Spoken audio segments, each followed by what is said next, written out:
My name is Gwen Emerson, and for most of my life, I believed I had been born into a family where love was something you earned, not something that was freely given.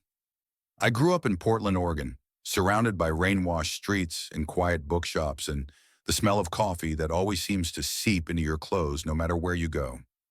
I became a jeweler, not because it was glamorous or profitable, but because shaping metal and stone into something meaningful made me feel connected to the world in a way that words never could. I spent my days at a small workbench above a cafe that always burned its espresso, creating rings and necklaces and tiny treasures for people celebrating engagements, anniversaries, apologies, and sometimes the moments when life broke their hearts in half. My life was quiet, predictable, ordinary, and terribly painfully lonely. My mother, Elena, was the closest thing to magic the world ever gave me, yet somehow she always felt just out of reach. She was the kind of person people instantly warmed to. Kind, open-hearted, always ready to help someone else. But when it came to loving me, her own daughter, her affection was quieter, more subtle, almost easy to overlook if you didn't know where to look. My older siblings, Rebecca and Jonathan, were the golden ones, the achievers, the ones with degrees and investments and spouses and holiday cards that looked like advertisements for a life I was never invited into. They always talked over me at family gatherings, always reminded me, gently but firmly, that my life was a hobby phase, something temporary, something that I would eventually grow out of once I realized how the real world worked. I always stayed quiet. I didn't know how to be loud like them, how to take up space. Then one rainy Tuesday morning, everything changed. I was working on restoring a broken silver chain when the phone rang. Just a simple, everyday phone ring, nothing dramatic. And when I answered it, a calm voice told me that my mother had passed away early that morning. No great drama, no final message, just gone. I waited for the wave of tears, for the gasp, for my knees to buckle. But grief doesn't always come like thunder. Sometimes it comes like a dull, heavy ache that sits behind your ribs and waits. I made the funeral arrangements myself. I sent messages to my family. I called. I left voicemails. I emailed. I gave them every chance to show up for her, for us. But the morning of the funeral, I walked into the chapel, and there were rows of empty chairs. Vast, echoing emptiness.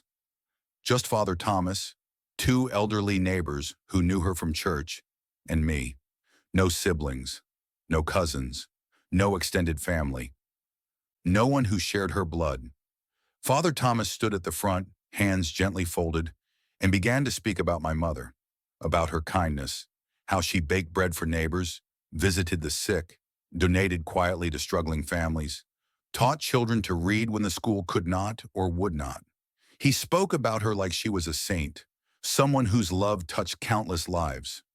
And I realized with a deep, stabbing ache that these strangers knew her better than I did, that they had stories I had never heard, that they had seen a side of her I had been searching for my entire life. I sat there staring at her framed photo resting near the altar, and I wondered if I had ever truly known her at all. I wondered if perhaps she had saved the brightest parts of herself for everyone else. After the service, the neighbors came to me, one by one, and shared memories. One told me my mother left warm, fresh bread at her door every Sunday for years without ever asking for thanks. Another told me that during one brutal winter, my mother quietly paid her electric bill to keep the heat on. Another described how my mother sat with her after her husband died, night after night, just so she wouldn't eat dinner alone. I listened, smiling politely, nodding when appropriate, but inside I felt something unraveling. These people had received the version of her I had always longed for, the warm, soft, nurturing presence that wrapped around you like a blanket. And I had been left with the distant, thoughtful silence of a woman who loved me somewhere deep inside, but never quite knew how to show it. As I was gathering my things to leave, a man approached me. I had never seen him before. He wore a weathered, heavy coat that looked older than both of us combined, and his eyes were tired but gentle. He said my name, not as a question, but as a certainty. And then, in a low voice that felt almost like a secret, he said, "Your mother loved you more than you understand." I almost laughed, or cried, or both. Before I could respond, He held out a small box wrapped in faded floral paper. Old, soft from being handled many times. "She asked me to give this to you," he said, "only when the time was right." And then he walked away. I kept the box for 3 days before I found the courage to open it. One night, I sat at my workbench, the lamp casting a warm golden glow around the room, and I unwrapped the paper. Inside was a key, brass, worn smooth, and a note written in her handwriting. "For Gwen, when you are ready to see how I loved you." There was an address. The address led me to a small cottage on the rural outskirts of the city, surrounded by wild lavender and tall grass moving like waves in the wind. The key fit the door perfectly, and when I stepped inside, I froze. Everywhere, hundreds of pieces of jewelry. Not the kind I made, this was art. Master-level craftsmanship. Necklaces, rings, bracelets, each more beautiful than the last. Every piece had a handwritten tag attached, each with a name. Names of the same neighbors who had spoken at the funeral. She had been making jewelry. For years, she had been learning my craft, silently, patiently, so she could understand me, so she could speak to me in the language I loved. In the center of the room was a glass case.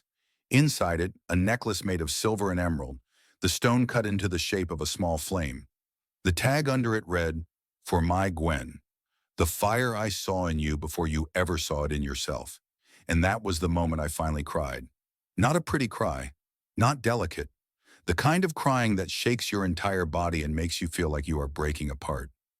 My mother had loved me, not loudly, not in ways that were obvious, but fiercely, quietly, purposefully. She had spent years creating a language of love that I had never known she was speaking. I sank to my knees on the wooden floor, clutching that necklace to my chest, and for the first time in my life, I felt her love as something real and undeniable. Word eventually spread. I don't know how, but it did. And soon enough, my siblings, who hadn't shown up to the funeral, who hadn't spoken a word of grief or remembrance, arrived at the cottage. They didn't look around in awe. They didn't ask what this place meant. They didn't ask how I was. They asked one thing. "How much do you think all of this is worth?"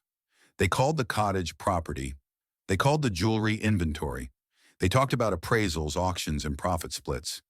They told me, as if I were a child, that this place needed to be sold and divided evenly, as if love could be itemized, as if legacy could be liquidated. They told me I had no right to keep any of it, that I was being emotional, that I was being irrational, that I didn't understand the value of what I was sitting on. I felt something inside me shift, lift its head, unfold, and for the first time in my life, I did not shrink. I did not stay quiet. I hired an attorney. I had the property records pulled, and it turned out that my mother had legally transferred the cottage and everything inside it to me 8 years earlier. Signed, recorded, irrevocable. My siblings had no claim, no share, no entitlement. I waited until we were all sitting together in the workshop before I placed the documents on the table.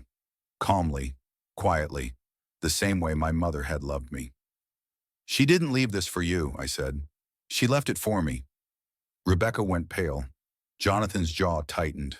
And then came the yelling, accusations, insults, bitterness, the kind of words that rot relationships beyond repair. And I simply let them leave. I did not fight. I did not argue. I did not explain. Because there was nothing to explain. They hadn't even shown up to her funeral. They had forfeited their right to her long before she died. I restored the cottage, cleaned each piece, cataloged her work, and opened it as a small gallery, part museum, part studio. I told her story to everyone who walked through the door. The community came. They wept. They remembered her. And slowly the gallery became a place of healing, a place of connection, a place where love was visible. My work improved. Commissions grew. My jewelry and hers intertwined until our styles became one continuous voice. Her legacy became mine to carry, and I carry it proudly. My siblings, however, watch from a distance. They see the success. They see the love. They see the meaning. They see everything they threw away. And the silence between us is deep, heavy, final. And I am at peace with that. My mother didn't leave me money. She didn't leave me instructions. She left me something far more powerful. She left me the proof that I had been loved all along.